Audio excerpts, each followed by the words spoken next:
এই মুহূৰ্তত চৰকাৰী কৰ্মচাৰীসকলৰ বাবে জনাৰ বিচাৰিছো অতি গুৰুত্বপূৰ্ণ খবৰ।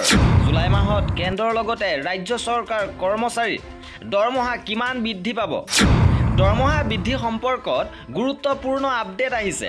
কৰ্মচাৰীসকলৰ দৰমহা বৃদ্ধিক লৈ গুৰুত্বপূৰ্ণ খবৰ যে জানুৱাৰী মাহৰ বৃদ্ধিৰ প্ৰতিফলন ঘটাই কেন্দ্ৰীয় চৰকাৰে ডিয়াৰনেছ এলাউৱেন্স 4% পৰ্যন্ত বৃদ্ধি কৰিব পাৰে।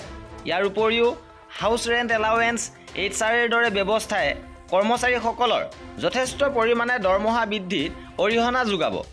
জুলাই মাহটোৱে হৈছে মূল্যায়নৰ মাহ। ব্যক্তিগত আৰু চৰকাৰী চাকৰিয়াল উভয়কে ধৰি সকলোৰে বাবে ই অতি তাৎপৰ্যপূৰ্ণ। ব্যক্তিগত কৰ্মচাৰীয়ে তেওঁলোকৰ মূল্যায়ন পোৱাৰ সম্ভাৱনা থকাৰ বিপৰীতে চৰকাৰে চৰকাৰী কৰ্মচাৰীসকলৰ বাবে ডিয়াৰনেছ এলাউৱেন্স DA আৰু কেন্দ্ৰীয় আৰু ৰাজ্য উভয় চৰকাৰ কৰ্মচাৰীৰ দৰমহা বৃদ্ধি কৰিবলৈ ওলাইছে। জানুৱাৰী মাহত কৰ্মচাৰীসকলৰ DA বৃদ্ধি কৰা হৈছিল আৰু জুলাই মাহত পুনৰ বৃদ্ধি হ'বলৈ গৈ আছে।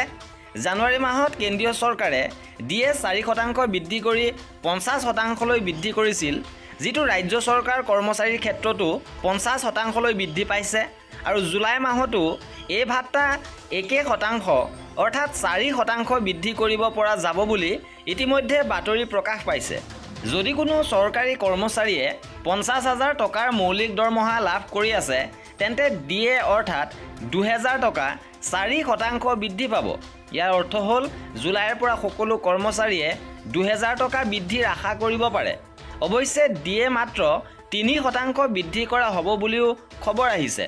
যদি তেনেকুৱা হয়, তেন্তে কৰ্মচাৰীসকলে জুলাই মাহৰ দৰমহাত 1,500 টকা বৃদ্ধি পাব। সৰ্বভাৰতীয় CPI IWৰ 12 মাহৰ গড় শতাংশ বৃদ্ধিৰ ভিত্তিত DA আৰু DR বৃদ্ধিৰ সিদ্ধান্ত লোৱা হয়। যদি কেন্দ্ৰীয় চৰকাৰে প্ৰতি বছৰে 1 জানুৱাৰী আৰু 1 জুলাইত ভাত্তা সংশোধন কৰে, তথাপিও সাধাৰণতে মাৰ্চ আৰু ছেপ্টেম্বৰ অক্টোবৰ মাহত এই সিদ্ধান্ত ঘোষণা কৰা হয়। আৰু কৰ্মচাৰীসকলৰ এনেধৰণৰ খা খবৰৰ বাবে আমাৰ চেনেলটো ছাবস্ক্ৰাইব কৰি ৰাখিব।